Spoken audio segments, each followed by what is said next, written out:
Assalamu alaikum. Hi friends. I hope you are all fine. I am Muhammad Sawar and you are watching my channel King Economist. It's my new channel and it's my second video. I hope you support me. So please like, subscribe and share it. Today I am here to present a monopoly market in front of you.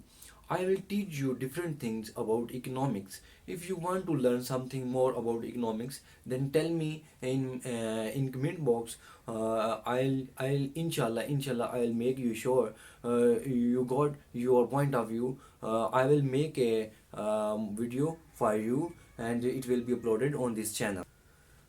So viewers, a lot of literature and lectures available on YouTube in pure English language, which mostly students cannot understand.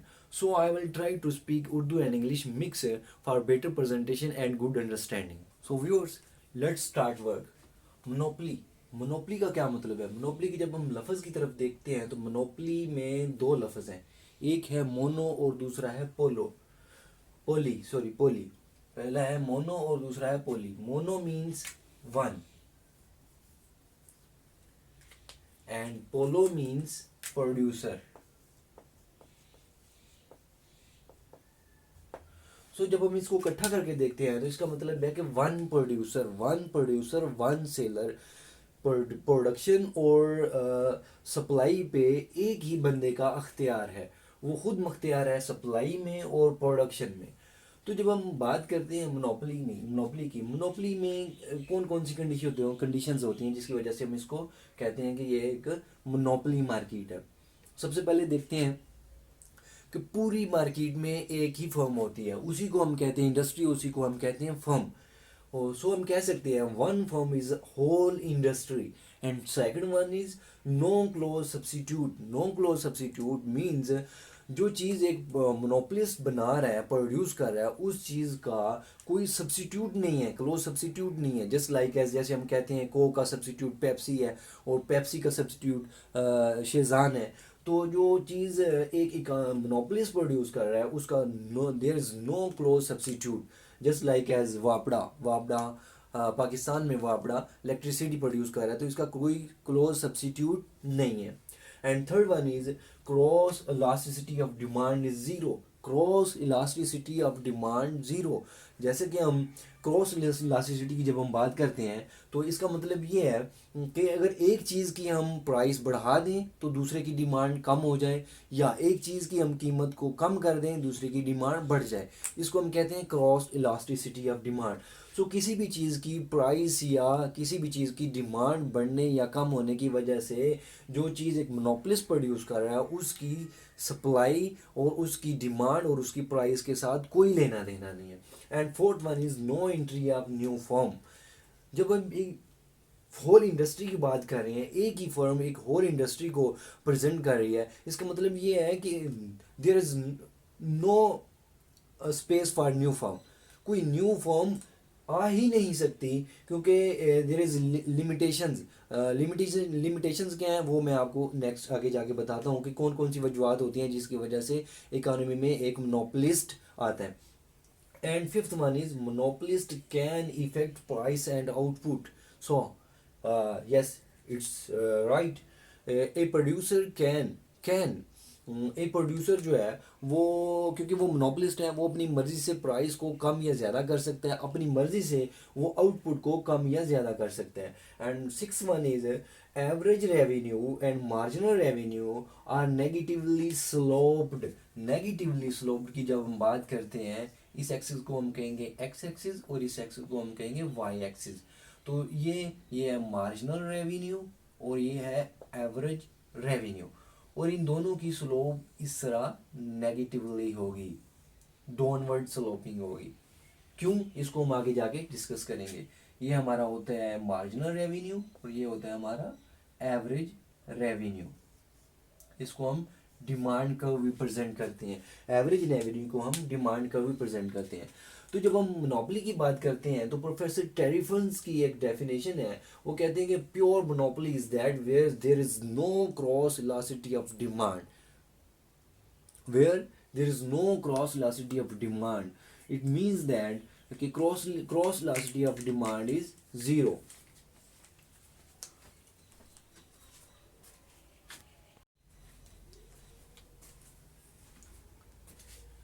So viewers, हम monopoly की बात कर रहे थे।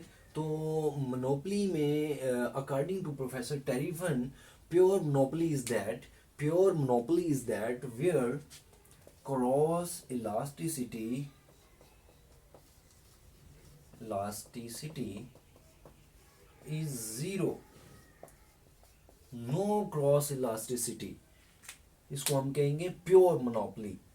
सो viewers, हम बात कर रहे थे कि ऐसी क्या रीज़न हैं जिसकी वजह से मोनोपली एक मार्केट के अंदर अपनी जगह बनाती है। जब मार्केट में एक मोनोपलिस्ट आता है जो अपनी मर्ज़ी से प्रोड्यूस करता है और अपनी मर्ज़ी से प्राइस को एडजस्ट करता है। तो हम बात करते हैं रीजंस की। So there are lot of reasons, just like as natural resources. जब हम नेचुरल रिसोर्सेज की बात करते हैं तो मुख्तलिफ कंट्रीज़ के पास नेचुरल रिसोर्सेज हैं, जिनकी वजह से वो कंट्रीज़ की बात कर रहे हैं हम, तो उन नेचुरल रिसोर्सेज की वजह से एक मोनोपलिस्ट जन्म लेता है। मोनोपलिस्ट को जब हम कहते हैं कि इसको हम ये भी कह सकते हैं कि क्लाइमेट चेंज, किसी मुल्क के क्लाइमेट चेंज के हिसाब से वो जो चीज़ प्रोड्यूस कर रहा है। कीनिया चाय प्रोड्यूस कर रहा है, तो हम कीनिया को हम मोनोपलिस्ट नहीं कह सकते, क्योंकि और भी बहुत सारी कंट्रीज़ हैं जो चाय प्रोड्यूस कर रही हैं। मेरे कहने का मतलब ये है कि क्लाइमेट चेंज भी हो सकती है, जिसकी वजह से नेचुरल रिसोर्सेज, जिसकी वजह से वो मोनोपलिस्ट जो है वो मार्केट में आता है। और इसके अलावा कोई और रीज़न भी हो सकती हैं। Second one is social welfare. तो मुख्तलिफ जो कंट्रीज़ हैं उनकी गवर्नमेंट डिसाइड करती है कि कुछ चीज़ें, कुछ पब्लिक गुड्स ऐसी होती हैं जिनको मार्केट से आसानी से मिलना मुश्किल होता है, जैसे कि बिजली वहाँ पर प्रोड्यूस कर रहा है। इसके अलावा दो तीन चीज़ें और ऐसी होंगी जो गवर्नमेंट डिसाइड करती है कि जैसे कि पार्क्स ज़्यादातर जो पार्क्स हैं वो गवर्नमेंट उसको बनाती है ताकि उसकी सोशल वेलफेयर हो सके। And third one is patent and copyrights. Patent and copyrights की जब हम बात करते हैं, कुछ ऐसे प्रोड्यूसर होते हैं जो अपनी कोई नई चीज़ बनाने के बाद उसके ऊपर एक गवर्नमेंट से उसकी रजिस्ट्रेशन करवाते हैं और उनसे राइट लेते हैं कि ये हमारा हक है कि हमारी मर्ज़ी के बगैर हमारी कोई चीज़ ना तो उसको कॉपी कर सके और ना प्रोड्यूस कर सके। And fourth one is technical now how.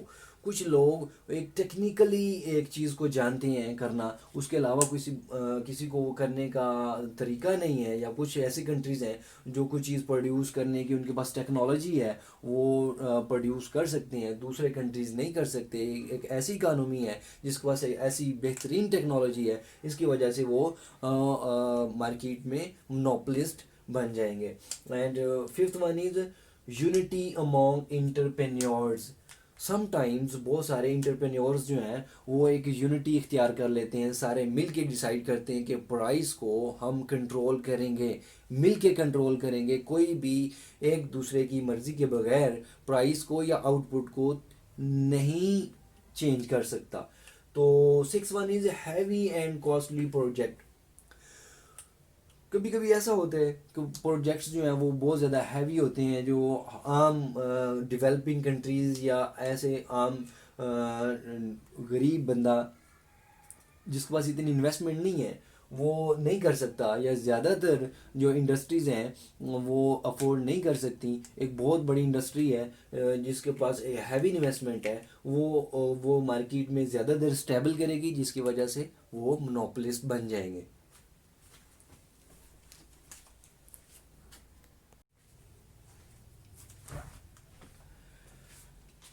जब हम बात करते हैं मोनोपोली में डिमांड कर्व की, कि डिमांड कर्व मोनोपोली में डिमांड कर्व की शेप क्या होती है। Demand curve under monopoly something. तो मोनोपोली में डिमांड कर्व जो होता है उसको एवरेज रेवेन्यू ही रिप्रेजेंट कर रहा होता है। Average revenue is equal to होता है डिमांड कर्व के, इसको हम कहते हैं marginal revenue.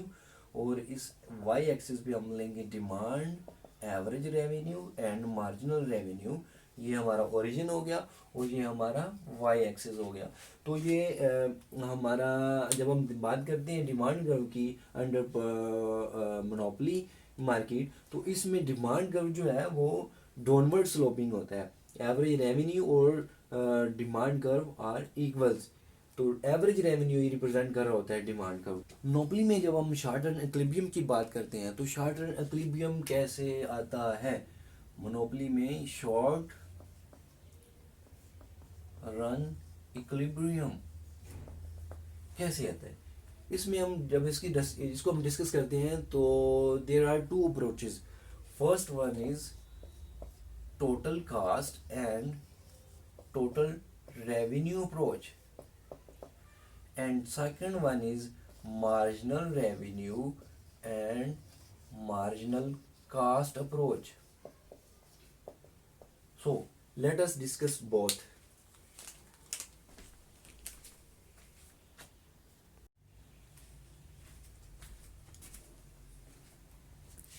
So viewers, let us start and discuss what about total cost and total revenue approach, and what is difference between both marginal revenue and marginal cost. So when we talk about total cost and total revenue approach, so this curve is telling about total revenue. This axis is called y, and sorry, x, and this is y, and this is origin, and this is represent output, and this represent total revenue and total cost. And the curve of total cost is just like this. सब पहले ये कम होगी उसके बाद ये कम होने के बाद after that the minimum point it will start increasing. So we have 2 points. First one is E1 and second one is E2, Q1 and Q2.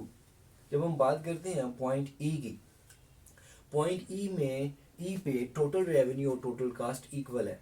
इस जगह पे अगर मोनोपोलिस्ट जो है वो प्रोड्यूस करेगा, इसका मतलब है कि वो टोटल रेवेन्यू और टोटल कास्ट सिर्फ फुलफिल कर रहे हैं, वो नॉर्मल प्रॉफिट अर्न कर रहे हैं। प्रोड्यूसर की कोशिश होती है कि वो अपनी प्रॉफिट को मैक्सिमाइज करे, तो वो कोशिश करेगा कि वो और प्रोड्यूस करे, क्योंकि अभी टोटल कास्ट जो है वो डिक्रीज हो रही है। टोटल कास्ट अभी डिक्रीज हो रही है, जैसे जैसे वो अपनी आउटपुट को एक्सपेंड कर रहा है, अपनी आउटपुट को बढ़ा रहे हैं, तो उसकी जो टोटल कास्ट है वो डिक्रीज हो रही है।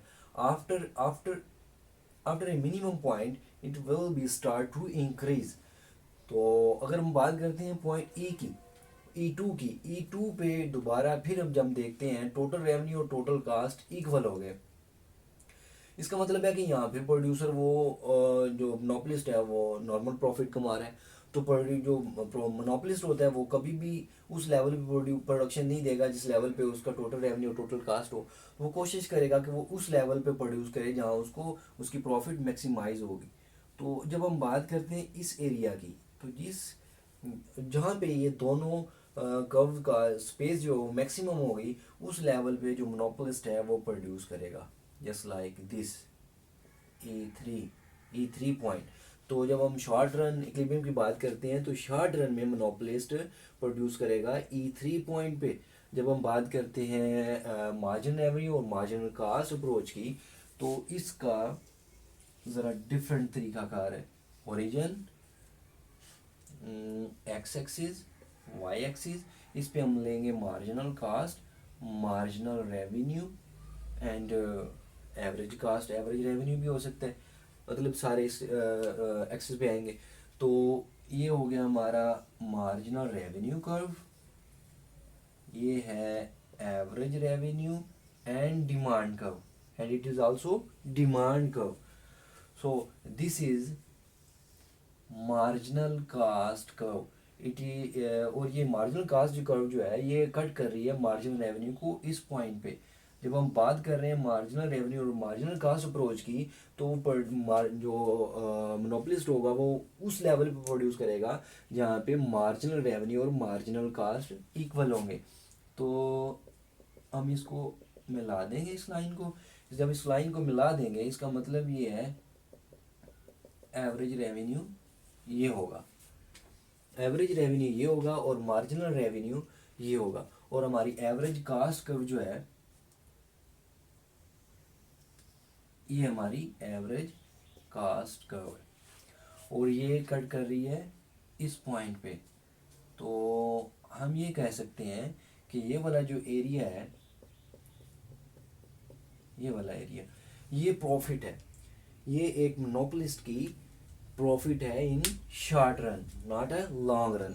प्रोड्यूसर एंड मोनोपोलिस्ट, क्योंकि यहाँ पे प्रोड्यूसर एक ही है, मोनोपोलिस्ट है, वो अपनी प्रोडक्शन को इस लेवल पे Q0 इस लेवल पे प्रोड्यूस करेगा। सो अगर आपको मेरी वीडियो पसंद आए तो प्लीज़ लाइक करें, सब्सक्राइब करें और शेयर करें।